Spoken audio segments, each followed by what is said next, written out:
efa en direct atsika asa aloha somary asiko hira kely sa avela koatran'izao fa zany asio eraka en attendant les autres lasa fetifitika ara aloha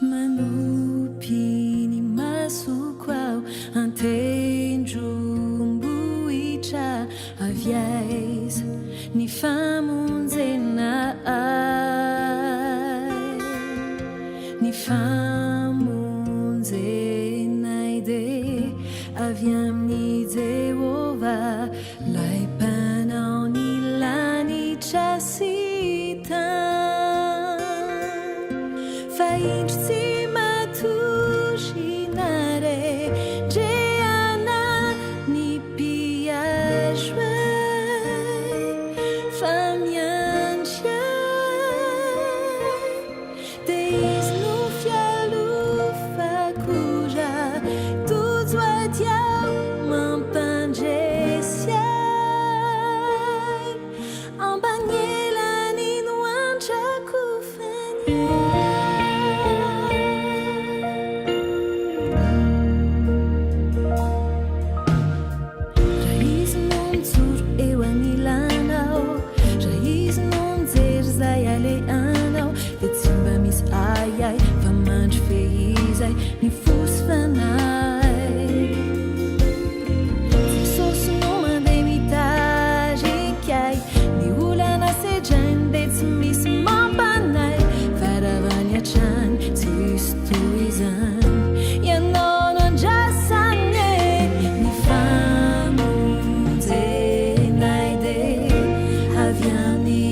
eny ary tompoko miarabantsika indray amin'ity arivariva ny volana alahady 5 ny volana May fetiny reny androany miarabany reny rehetra eto amin'ny eto Canada na any Madagasikara koa na any Frantsa satria fetiny reny spécial any amin'ny amin'ny tany frantsay ny fetiny reny androany iaraka amintsika eto de iaraka amin'ny théologienne tsika Rafal Niona Tainanjaka Patrick tsy mety haiko tsara mihitsy hitondra an'ilay hoe vahaolana azo ny titre androany alohan'ny anomboantsika anazy angamba dia tsara mba hamakina kely ny salamo voalohany mba iaraka ihaino amiko amin'izany salamo voalohany zany ianareo sambatra ny olona izay tsy mandeha eo amin'ny fisainan'ny ratsy fanahy ary tsy mijanona eo amin'ny lalan'ny falehan'ny mpanota ary tsy mipetraka eo amin'ny fipetrahan'ny mpaniratsira fa ny lalan'i Jehovah no sitrany eny ny lalany no saintsain'ny andro manalina dia tahaka ny azo ambolena eo amoron'ny rano velona izy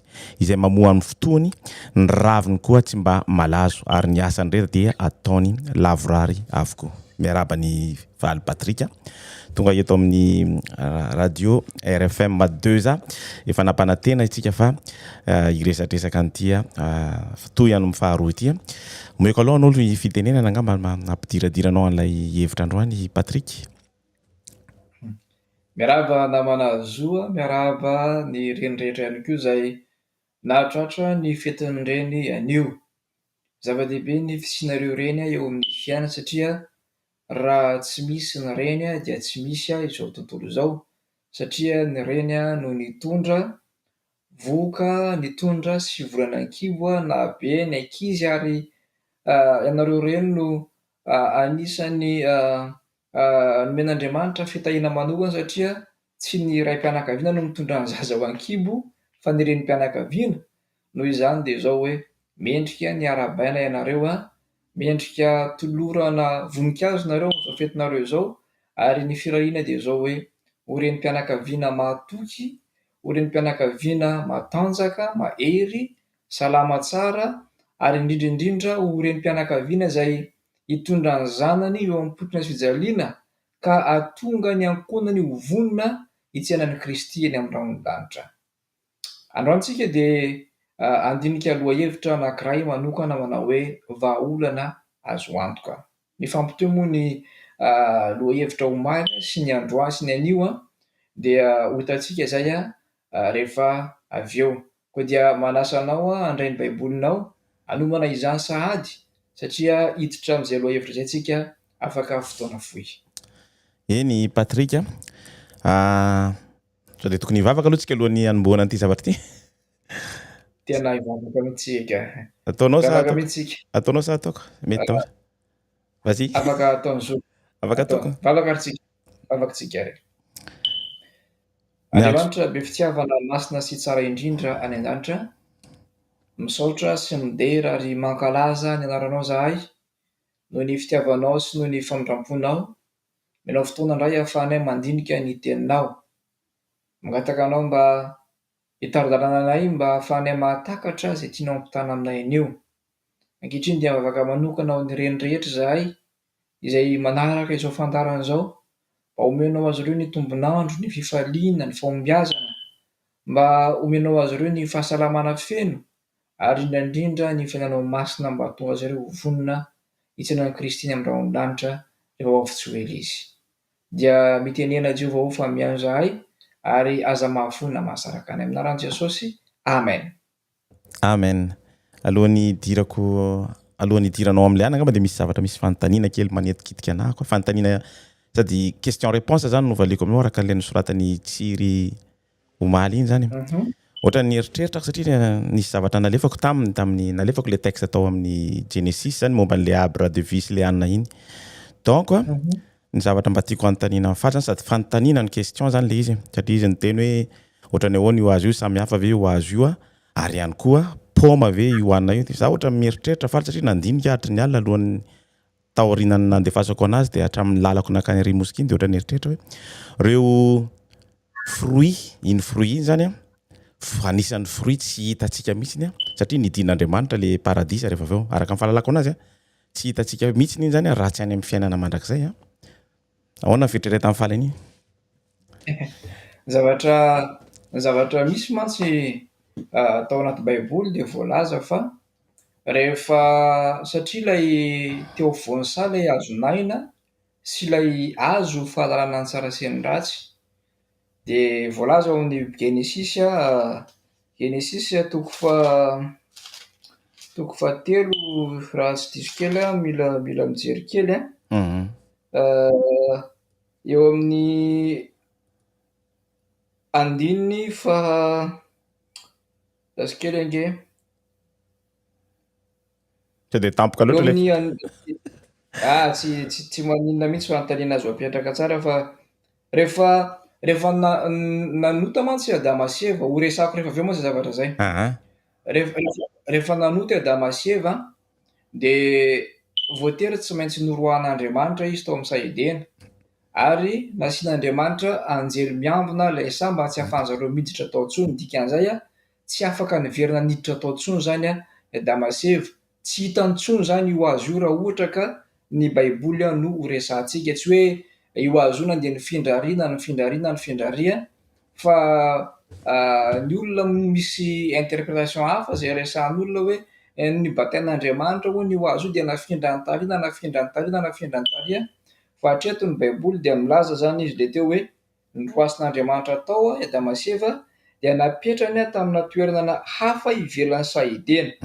Zay zavatra voalaza tao ary io hazo io tsy azony nidirina intsony satria ny antony ange dia izao hoe Andriamanitra le volantsika teo hoe fitiavan'Andriamanitra ary amin'ny mahafitiavana an'Andriamanitra zay tsy tiany Adama sy Eva raha miditra ao anatin'io toerana io inana indray ilay voankazo izay tsy voankazo voarara fa ilay hazonaina dia lasa ho velona mandrakizay ao anatin'ilay fahotana satria efa nihinana an'ilay voankazo voarara izy. Le fihinanana an'ilay voankazo voarara nge izo efa résultat-n'ilay tsy fankatoavana fa le fankatoavana niainga teo amin'le izy miresaka amin'ny Satana le fisalasalana nisy teo aminy zay le tsy fankatoavana voalohany fa le fihinana zany efa résultat iny hoe hoaniko amin'izay ty zavatra ty. Zay le izy zay. Any aoriana antsika dia hijery an'le hoe ilay Edena vaovao zany hoe fananganana an'ilay Edena efa rava ilay Edena vaovao zay homanin'Andriamanitra dia amin'izay angambany ahita valo misimisy kokoa tsika rehefa tonga zay fotoana zay. Misaotra ny faly aloha ary tsika hiditra amin'ny fandarana androany miomanina roa raisiny baiboly naroa vahaolana azo miaraka amin'ny faly Patrick. Eny ary mimary tokoa ilay fanontaniana manitikitika ohatran'izay fanontaniana napetraka ilay namana iny ilay hoe inona moa io hazo fahalalana ny tsara sy ny ratsy io, paoma ve izy io sa inona izy io, aiza no misy azy amin'izao. Mahafinaritra ilay fanontaniana ary mamporisika antsika ary hametraka fanontaniana foana mba nahafahantsika mahatakatra satria mifampianatra isika ny atao eto mifampianatra tenin'Andriamanitra isika ary miezaka antsika manakatra izay tian'Andriamanitra hampitana antsika amin'ny alalan'ny baiboly. Vahaolana azo antoka. Matetika rehefa misy olana eo amin'ny fiainana dia mitady vahaolana foana isika ary indraindray isika mahita vahaolana vetivety dia misy fotoana isika ela vao mahita vahaolana ary misy koa tsy mahita vahaolana mihitsy dia very fanantenana, very hevitra ohatran'ny lany fanahy mbola velona izany fa rehefa nanota Adama sy Eva dia nanome vahaolanaN'Andriamanitra ary ny tena mahafinaritra dia izao Andriamanitra tsy tahaka ny olombelona izy. Ny vahaolana omen'olombelona dia vahaolana vonjomaika.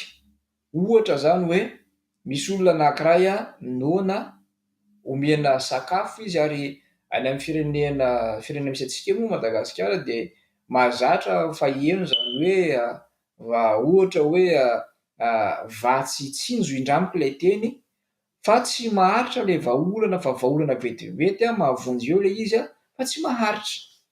Na koa hoe mety amin'ny toerana misy antsika misy olana araboly isika dia mety hoe voavavy vetivety ny olana iny a fa tsy mijanona maharitra ao antsika akory n'le vola ary mbola verina misy olana antsika rehefa avy eo.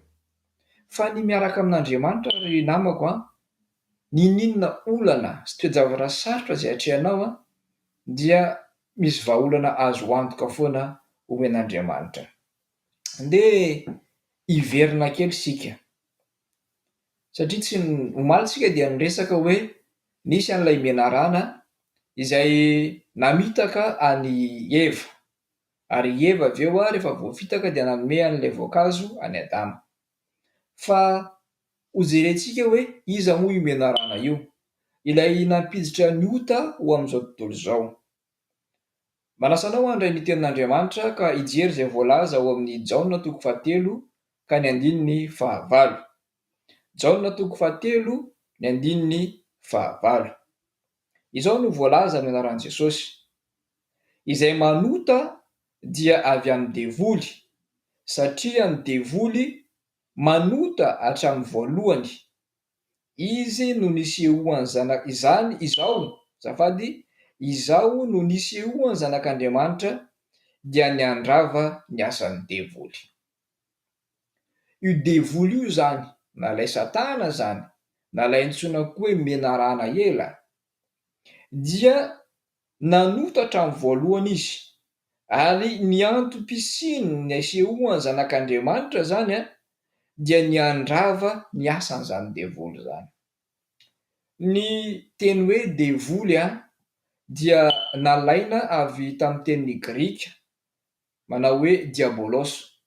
Marina moa fa ny nanoratana ny testameta vaovao dia tamin'ny teny Grika, ary amin'ny testameta vaovao dia maro ireo ny anarana hoe devoly izay voasoratra ao anatin'ny testameta. Miverimberina moa zany hoe anarana devoly zany a ao amin'ny testameta vaovao.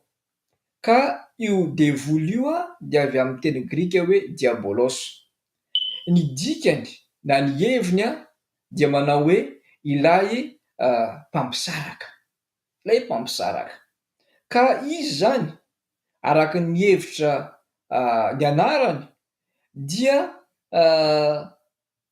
mpizarazara, mampisaraka ny zavaboary amin'ny samy zavaboary, ary mampisaraka ihany koa ny zavaboary amin'ilay mpahary azy ireo. Nde ho jerentsika misimisy kokoa mahakasika azy. Betsaka amintsika rehefa mieritreritra an'izany hoe Satana na zany hoe devoly zany a, dia ohatran'ny hoe endrika mampitahotra, endrika mampatahotra, menamena maso be, misy tandroka be, lavarambo, zay matetika no endrika anehoantsika any Satana. Tsarovy alefa fa io Satana io mialohan'ny fahalavony a dia tany an-danitra izy, ary nanana toerana sy andraikitra tsara. Raha mandinika ny tenin'Andriamanitra isika dia azo lazaina fa tena ambony dia ambony ny toeran'izany Satana zany, Losifera ny anarany, ary zany Losifera zany a ny dikany dia hoe mpitondra fahazavana. Tao an-danitra tao a dia misy toerana tao, Andriamanitra, ilay Andriamanitra iray no ambony indrindra, Jesosy Kristy no manaraka azy, ary avy eo i Losifera zany a no manaraka an'ilay Andriamanitra zanaka dia Jesosy izany. De Ezekela 7:20, ny 7:20 sy ny 9:20 dia misy fanorosoritana hitantsika ao. Ezekela 7:20 ny 9:4 sy ny 5:5. Ianao dia kerubima voaositra izay manaloka, fa voatendroka ianao tao an-tendrombohitra masin'Andriamanitra ianao. Tao amin'ny vato mirehitra no nitsangatsangananao. Tsy nanantsiny ianao tamin'ny alehanao hatramin'ny andro namoronana anao, ka mandra-pahita heloka tao aminao. Eto dia hitantsika fa io devoly na io Satana io, ilay Losifera moa zany, dia zavaboary noforon'Andriamanitra ihany koa izy, ary voalaza teo fa tsy nahitana eloka teo aloha zany a mandra-pahitana eloka taminy a rehefa avy eo. Inona ara ny eloka na ilay fahadisoan'ny Satana? Andiny ny fafito ambin'ny folo amin'ilay Ezekela 20 teo. Niavonavona ny fonao noho ny hatsaran-tarehinao, efa nahasimba ny fahendrianao mba mifamirapiratana ianao. Rehefa nahazo an'ilay toerana ambony Satana ary zany fiavonavonana zany no tonga tao anatiny. Ary zay mampalahelo amin'izao vanim-potoana iainantsika zao. Matetika tsy hain'ny olona, za tsy miteny hoe ny rehetra akory, fa matetika tsy voafehan'ny olona rehefa mahazo toerana ambony izy a, fa lasa manana toetra miavonavona, ohatry ny hoe izy no tena mahay, ohatry ny hoe izy no tena vavaram-pianarana, mahay indrindra. Tadidio anefa fa izany fiavonavonany toetra manambony toerana izany dia toetran'ny Satana zany. Eo amin'ny Isaia 4:10, ny andininy 12 ka hatramin'ny 14 a, dia izao no voalaza: endre latsaka avy tany an-danitra ianao, ry ilay fitarik'andro, zanaky ny maraina. Voakapa enjera amin'ny tany ianao, ry ilay mpandripaka firenena, ary ianao efa nanao naka-po hoe: any an-danitra no iakarako, ary ambonin'ny kitan'Andriamanitra no hanandratako ny seza fiandrianako. Dia hipetraka eo an-tendrombohitra fihovoriana any am-parany avaratra aho, hiakatra ho any ambony avoan'ny rahona aho, ka ho tahaka ny avo indrindra. Izany no tao am-pony Losifera, ho tahaka ny avo indrindra, te haka ny toeran'Andriamanitra izy, tsy mba afa-po teo amin'ny toerana izay nametrahana azy izy, nefa izy dia voary noforonina. Nampalahelo ny tantara fa na dia noforonina ho tsara tarehy, manana an'izany toerana ambony zany aza Losifera, dia niady tamin'ny zanak'Andriamanitra izy. Hitantsika ao amin'ny Apokalipsy 12:12, ny andininy 7 ka hatramin'ny 7, ilay ady tany an-danitra dia anontany ianao manao hoe: nga ahoana no toa misy ady any tany an-danitra? Inona no antony nampisy ny ady tany an-danitra? Fa zany lanitra zany hoe tsy toerana mahafinaritra, toerana tsy misy fahoriana, tsy misy fijaliana, fa maninona no misy ady tany an-danitra?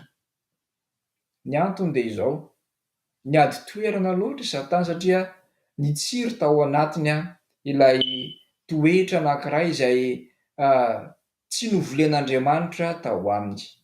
Tadidio mandrakariva ry havana fa Andriamanitra rehefa mamorona ny voary izy, ohatra ny hoe ny anjely zany na ny olombelona, dia noforon'Andriamanitra hanana safidy. Ary Satana, ilay Losifera zany dia nisafidy ny hanohatra an'Andriamanitra, ary izay no nahatonga an'ilay ady. Satria misafidy izy ny haka ny toeran'Andriamanitra izay tsy ho azony velively, ary mba hahatonga azy tsy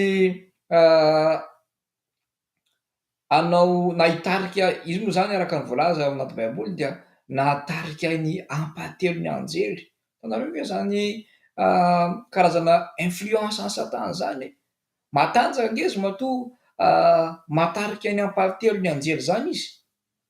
Fa izao no voalaza, Apokalipsy 12:7 ka hatramin'ny 7. Ary nisy ady tany an-danitra. Mikaela sy ny anjeliny niady tamin'ilay dragona, ary ilay dragona mba amin'ny anjeliny kosa dia niady, nefa tsy naharesy, sady tsy nisy fitoerana ho azy intsony tany an-danitra. Ary nazera ilay dragona dia ilay menarana ela izay atao hoe devoly sy Satana, izay mamitaka izao tontolo izao, dia nazera tamin'ny tany izy, ary ny anjeliny koa niaraka nazera taminy. Rehefa nanao izay ho afany Satana, niezaka nandresy lahatra an'ireo anjely namany, nahatarika ny hampatelo ny anjely izy, dia niady tamin'ny Mikaela sy ny anjeliny.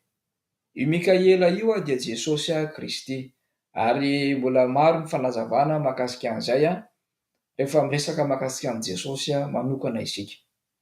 Fa niady a tamin'ny Jesosy Kristy i Satana miaraka amin'ny anjeliny, ary tsy naharesy tsy nahatotra izy ireo a dia nazera avy any an-danitra izy. Eo amin'ny andininy 12 amin'ny Apokalipsy 12, ary noho izany mifaliry lanitra sy ianareo izay monina ho aminy, loza ho amin'ny tany sy ny ranomasina, fa nidina ho anareo ny devoly sady nanana fahatezerana lehibe satria fantany fa kely sisa ny androny. Loza ho amin'ny tany sy ny ranomasina, fa nidina ho aminareo ny devoly sady nanana fahatezerana lehibe satria fantany fa kely sisa ny androny. Planeta tany no nilatsahan'ny Satana. Fangamo tsy azon'Andriamanitra tonga dia nipotehana Satana. Fangamo tsy azon'Andriamanitra hoe hovonony amin'ny indray mpimaso Satana sy ireo anjely ireo, fa maninona loatra ry Andriamanitra no dia nanaiky ny nilatsahan'ny Satana teto amin'ity zao tontolo izao, teto amin'ity tany planeta tany ity. Averiko foana fa fitiavan'Andriamanitra, ary Andriamanitra nge niandry an'i Satana foana izy mba hiverina, mba hibebaka. Rehefa nandika ny fitsipika izay napetra an'i Satana, dia niandry an'i Satana foana izy mba hiverina, mba hibebaka. Ary hitantsika ao anaty Baiboly fa i Satana nge na dia efa nazera avy tany an-danitra izy dia mbola nivezivezy nakany an-danitra. Raha mijery tsika ao amin'ny bokon'ny Joba, bokon'ny Joba izay mitantara fa mbola nifampiresaka nge Satana sy Andriamanitra rehefa niteny hoe jereo nge ny Joba mpanompoka e. Fa mbola manana tao amin'Andriamanitra foana izay toetra feno fitiavana izay, izay toetra miandry an'i Satana mba hibebaka izay. Fa hitantsika moa rehefa any aoriana any, ny amin'ny fampitehan'i Satana tanteraka. Rehefa tezitra mafy Satana dia tady fomba izy mba hamitana sy hamitehana izao tontolo izao izay noforonon'Andriamanitra. Ny tenin'Andriamanitra dia mampitandrina antsika ry ava-malala. Ao amin'ny Petera 1:5 ka ny 9 Petera 1:5 manao hoe: mahonoana tena miambena fa ny devoly fahavalonareo mandehandeha tahaka ny liona mierina mitady izay harapany. Za mbola tsy mifandena tamina liona mierina zany, ary atahorako mafy zany. Tsy haiko ianao, fa ny alika mivovoa raha anosiro ankoatrin'inona. Fa ny liona mantsy dia biby anisan'ny tena masiaka ary anisan'ny biby anisan'ny matanjaka indrindra, ary noharin'Andriamanitra amin'ny liona mierina ny devoly. Mitady izay harapany izy, ary nampalahelo fa tao Edena no nandrapahany voalohany ireo ray aman-drenitsika, ny Adama sy Eva izany. Tamin'ny alalan'ny teny izay noresahana, ny tenin'Andriamanitra navadibadiny no nentiny namitany an'i Eva. Izay mahafetsy an'i Satana, hitantsika omaly zany. Lavo ny Adama sy Eva.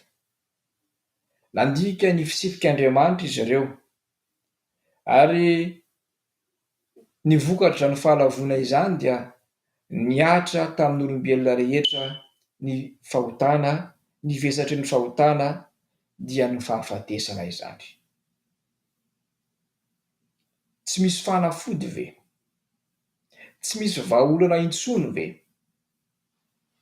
Vaovao mafaly no horesahako anao anio, fa misy tokoa ny vahaolana, ary ny mpanome azy dia Andriamanitra irery ihany. rehefa tao amin'ny saidena rehefa nanota i Damasiva de hitantsika ao amin'ny Genesis 3 ao manomboka amin'ny andiny voalohany lay resaka ny fanaovan'ny Eva sy ilay menarana, de amin'ny andininy ambanimbany eo rehefa avy nihinana an'ilay voankazo izay voarara izy ireo dia nihiratra ny mason'izy ireo. Hitan'izy ireo fa nitanjaka izy ireo ary naka ravina viavy izay nanaronana sy natafya ny enatra izay nisy teo amin'izy ireo. De voalaza ao amin'ny Genesis 3 io fa naheno an'Andriamanitra nitsangatsangana tao amin'ny Sa i Adama sy Eva. Azo antoka fa tamin'ny mbola tsy nanota izy ireo dia vao iny Andriamanitra mitsangatsangana de ino koa izy ireo fa miaraka amin'Andriamanitra eny. Azo antoka mihitsy zany. Fa tantindry amin'ny torak'ity dia niafina izy mivady. Niafina izy mivady tantindry amin'ny torak'ity. De niazo Andriamanitra, Adamo, aiza ianao? De ozy Adamo hoe ato zay miafina ato. Manina anareo miafina? Mitanjaka zahay. De ozy fa nga nohaninareo le voan'le hazo teo voan'ny Sa? De nanomboka nifanilika amin'izay izy vao vady rehefa avy eo. Le vehivavy nomenao anahy nge no nanome anahy an'ilay voankazo de nihinana ahy e. De ozy ilay Eva, lay menarana. Lay menarana mihitsy no namitaka ahy de nihinana ahy. De raha mbola niteny zany lay menarana de teny hoe Andriamanitra ianao le namorona ahy mihitsy ny diso Andriamanitra.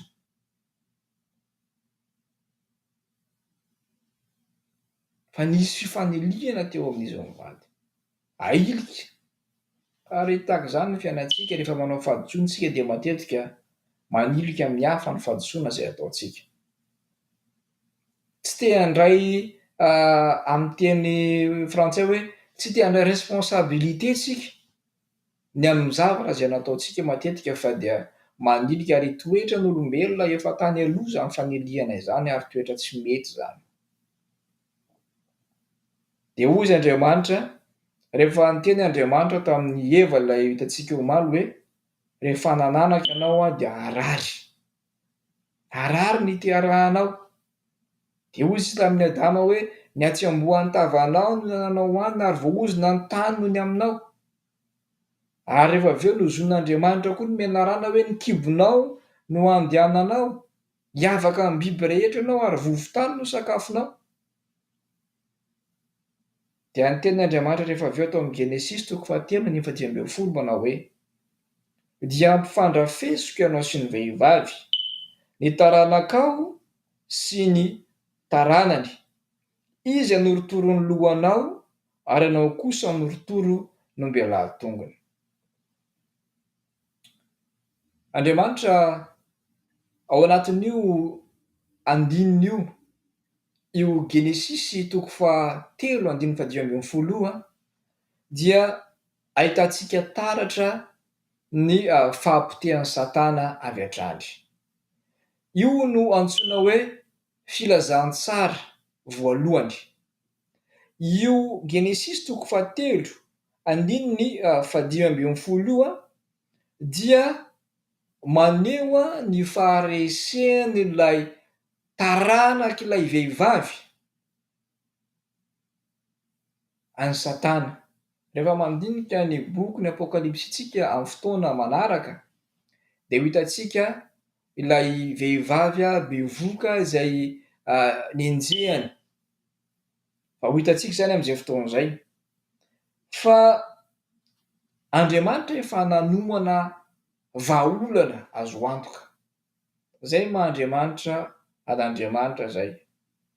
Tsy misy mihitsy olana eo anatrehany ka tsy ho voavaha zany. Ary rehefa niteny an'izay Andriamanitra dia nampitafy akanjo hoditra ho any Adama sy Eva izy avy eo. Genesis 3:1-20 ary Jehovah Andriamanitra nanao akanjo hoditra ho any Adama sy ny vadiny ka nampiakanjo azy. zany ange ny fitiavan'Andriamanitra manome vahaolana foan'Andriamanitra. Hitan'Andriamanitra fa iny ravikazo iny ange tsy aharitry iny ravikazo iny fa asiany masoandro iny de maina de simba, fa nanaovan'Andriamanitra akanjo hoditra iadamaseva mba aharitra kokoa amin'izay fotoan'izay. Rehefa naheno ny teny izay nataon'Andriamanitra ao amin'ny Genesis 3 ny andininy 15 io i Adamaseva ilay manao hoe ampifandrafesiko ianao sy ny vehivavy ny taranaka ao sy ny taranany, zany hoe aisy taranaka zany izy mivady reto. Izy anoritoro ny lohanao ary ianao kosa anoritoro ny ombelahitongany. Rehefa taoriana ny fahenon'izy ireo anio dia niandry ilay zanaka, niandry ilay taranaka izy ireo, satria izay no vahaolana omen'Andriamanitra entina hamontsanana any Satana.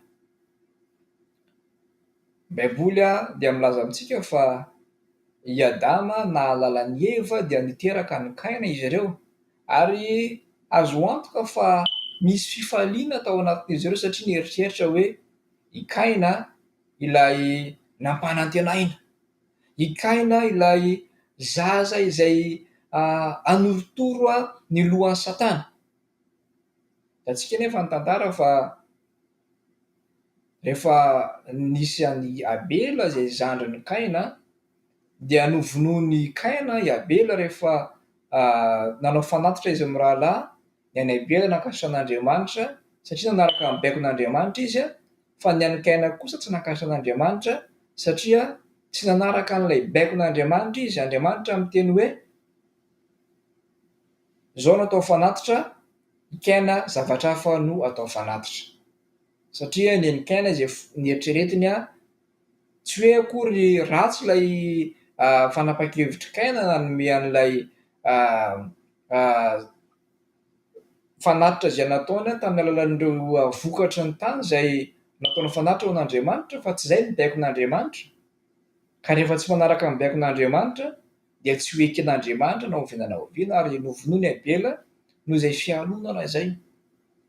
Teo ilay famonoana voalohany izay nisy tamin'izany fotoan'izany dia nitoy ny tantara. Nihamaro ny olona, nihabe ny fahotana, tezitr'Andriamanitra dia nandeha fa safidrano Andriamanitra nandringanana ny olombelona, ary no avalo-mianaka sisa ny tavela tamin'izany fotoan'izany.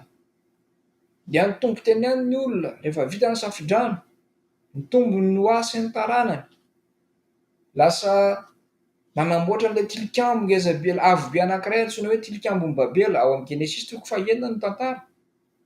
Manasa anao mba azoto hamaky ny tenin'Andriamanitra satria hitantsika izany tantara izany ao anatin'izany baiboly izany. Dia nokororan'Andriamanitra ny fitenin'ny olona ary lasa niparitaka nisaraka ny olona tamin'izay fotoan'izay. Dia lasa foana ny tantara, ny vahoaka niandry an'izany fampanantenana izay nataon'Andriamanitra izany hoe iza tokoa ilay anoritoro ny lohan'ny Satana. Hitantsika fa mbola nisy ilay fahotana mioampampana izay tao amin'ny Sodoma sy Gomora, ary nidoran'Andriamanitra izany tanàna izany ary nanafan'Andriamanitra ny Lota tao anatin'izany Sodoma sy Gomora izany. Dia avy eo mijery ny tantaran'i Abrahama. Ny Abrahama niteraka an'i Isaka, Isaka niteraka an'i Jakoba, ary Jakoba niteraka 12 lahy. Fa rehefa mamaky amin'izay tsika manomboka eo amin'ny tantaran'i Abrahama dia mahita tsika ny tetikarana an'i Jesosy, Jesosy ilay nampanantenaina mba hanafaka an'izao tontolo izao eo ambany fanangenjan'ny Satana. Matitoko voalohany no ahitantsika an'izany tetiaran'i Jesosy izany. Manasa anao hamaky izany satria miaraka amin'ny baibolinao ianao, ary raha tapitra izao fandarana izao dia aza miandry ela fa vakio izany, satria tsy voalapatra amin'izay tetiarana izay tsika, satria be dia be ireo anaran'olona izay voalaza ao anatin'izany toko voalohany ao amin'ny Matio izany. Fa eo amin'ny 120 amin'ny io filazantsara no soratan'ny Matio io dia izao no voalaza ka hiteraka zazalahy izy ary ny anarany ataonao hoe Jesosy fa izy no hamonjy ny olony ho afaka amin'ny fahotany. Itsika tsara fa isika dia mahafantatra ny tantara ny naterahan'i Jesosy fa nisy vehivavy anankiray antsoina hoe Maria izay virjiny izy no nisehoany anjely Gabriela ary niteneniny anjely Gabriela hoe aza matahotra ianao ro Maria fa hiteraka zazalahy ianao. Ao amin'ny Lioka moa dia manorotsorotra tsara an'izay. Fa tato amin'ny Matio 1:20 rehefa niseho izay zavatra izay satria Maria mbola tsy nanambady fa mbola fofombadon'i Josefy izy tamin'izay fotoana izay, dia natahotra Josefa hoe ahoana moa ity mbola tsy vadiko nefa mibevoka, dia naika hametraka azy mangingina Josefa, naika hosarahany mangingina tany zany Maria. Ary tadidio fa tamin'ny andro tamin'izany fotoana izany dia fahafahambaraka ary zany hoe vehivavy bevoka tsy manambady zany na bevoka mialohan'ny mariazy zany dia mendrika ho toraham-bato. Fa ny anjely no teny tamin'i Josefy hoe aza matahotra ianao ro Josefa fa hiteraka zazalahy Maria io izay zanak'Andriamanitra zany, avy amin'Andriamanitra, avy amin'ny fanahy masina zany, ary ny anarany atao hoe Jesosy. Dia inona no andraikitra ho ataony? Hamonjy ny olony ho afaka amin'ny fahotany. Io no vahaolana tsara indrindra izay nomen'Andriamanitra rehefa malala.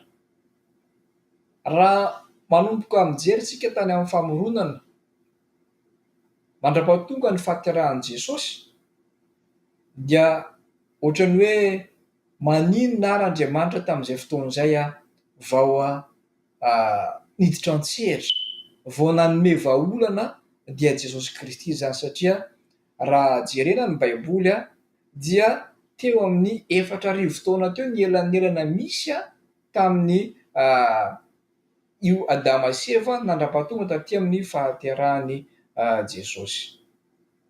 Dia ninona arany nandritra an'izay fotoana izay nangina ve Andriamanitra?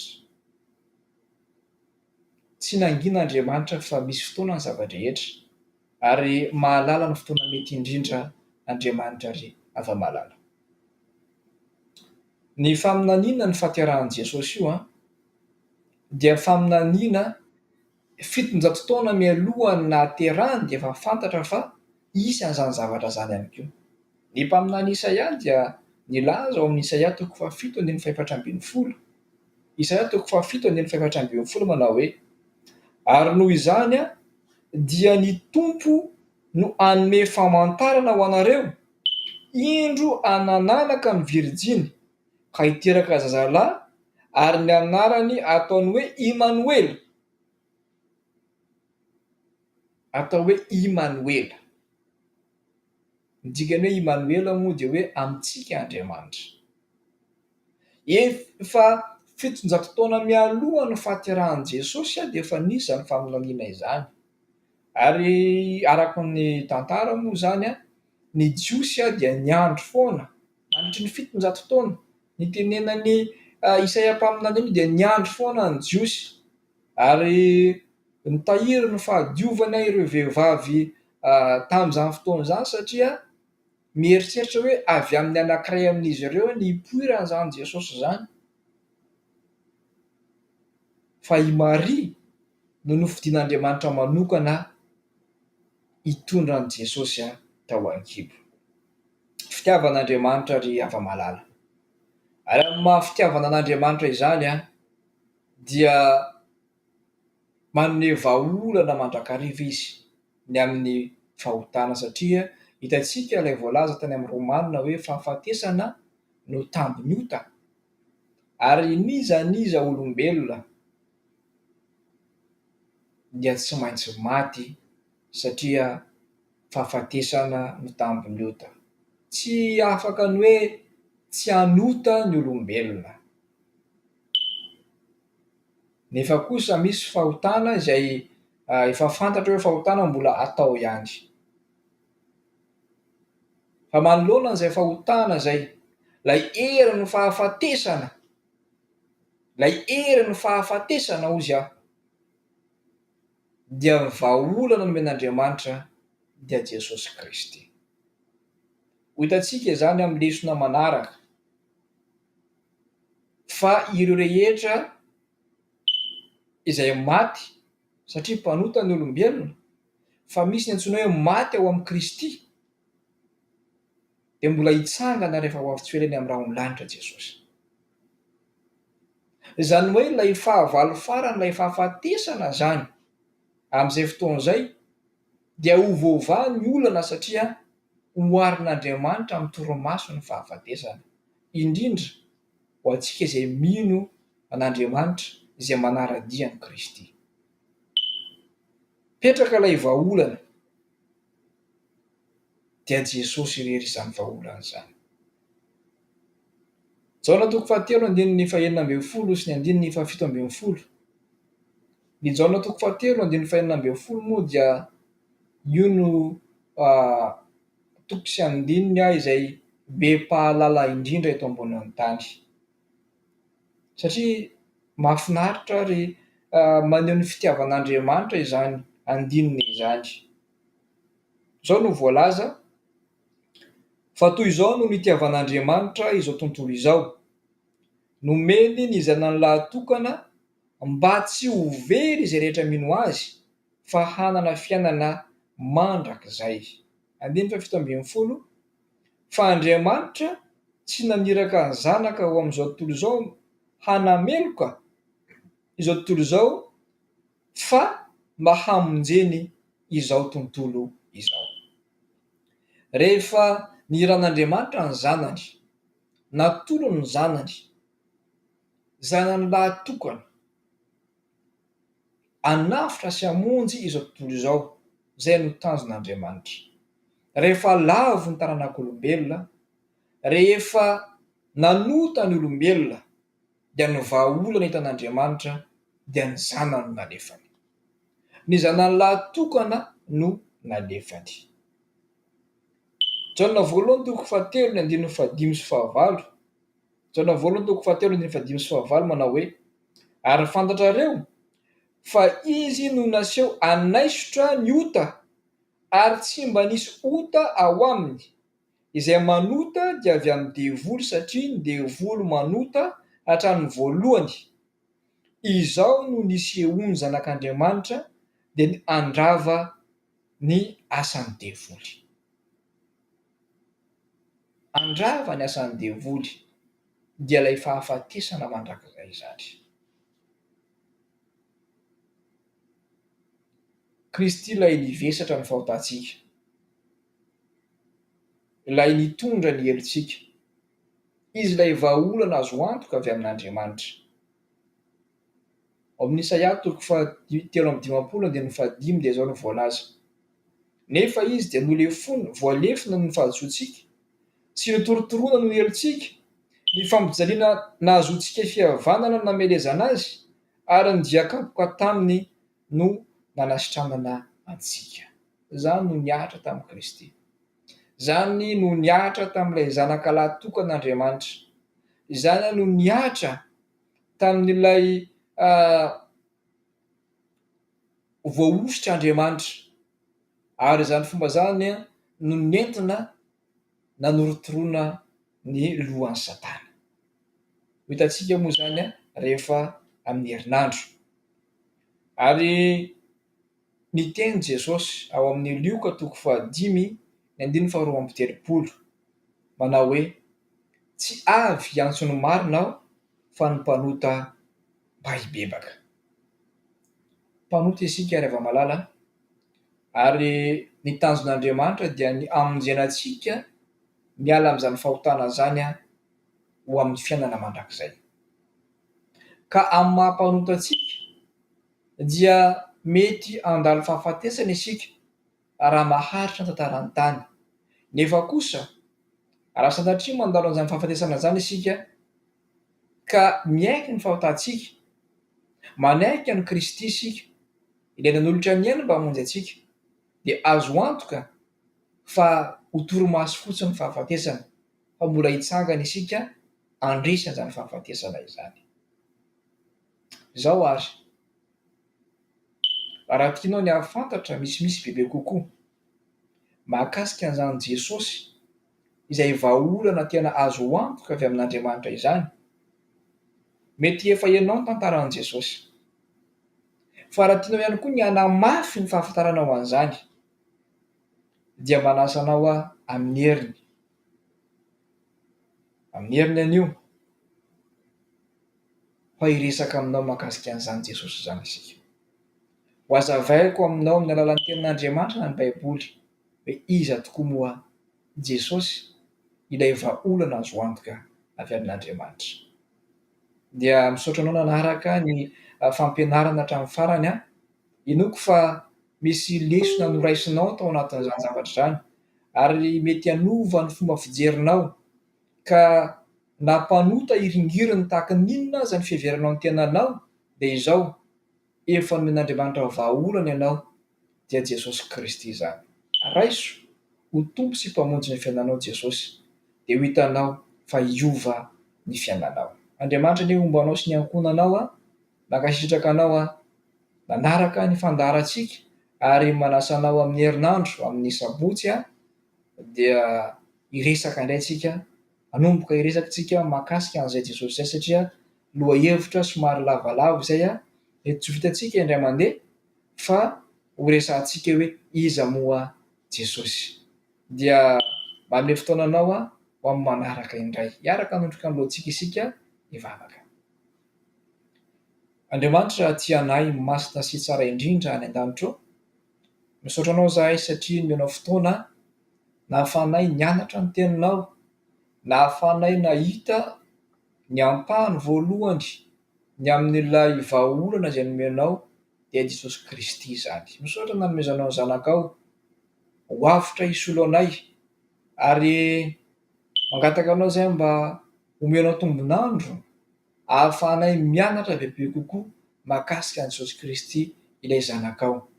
Dia mety iza ianao hiaraka aminay Tompo, aza mafona mahasaraka anay ianao ary mitahiny isam-batan'olona sy ny isan-tokantrano izay miaino izao fandarana izao. Atoloana sy angatahana ny vavaka amin'ny anaran'i Jesosy ilay tianay. Amen. Amen. Dia misaotra ny Patrik. Misaotra betsaka Patrik, tsy misy fanontaniana andrano ça va, tsy nisy nametraka fanontaniana andrano. Angamba mety amin'ny herinandro angamba mety misy. Misaotra betsaka fa Jehovahandriamanitra hitanao mandritra ny herinandro satria nanao alimbavaka ianao omaly mbola teto ihany ianao androany nanomboka tamin'ny fito sasany teo makasitraka tompoko, makasitraka hatrany amin'ny zavatra ataonao. Dia kopakopa tanana. Oui, vas-y. Mahafinaritra mandrakariva ny mizara ny tenin'Andriamanitra ary fitahiana zany fizarana ny tenin'Andriamanitra izany. Dia mirary soa fa mbola izay no mampisintsika mizara dia azontsika atao foana ny mizara ny tenin'Andriamanitra. Dia mba hanentana antsika ny tokantrano any mba hiaino hanaraka an'ireny tenin'Andriamanitra ireny satria fotoana izao ny iverenantsika indray amin'Andriamanitra. Aza manjeny andro lava fa manapa-hevitra manokana fotoana andiniana zany tenin'Andriamanitra izany satria io no fitaovana ahafahantsika miaro antsika amin'ny riaka izao tontolo izao. Misaotra tompoko, hoentintsika marana anazy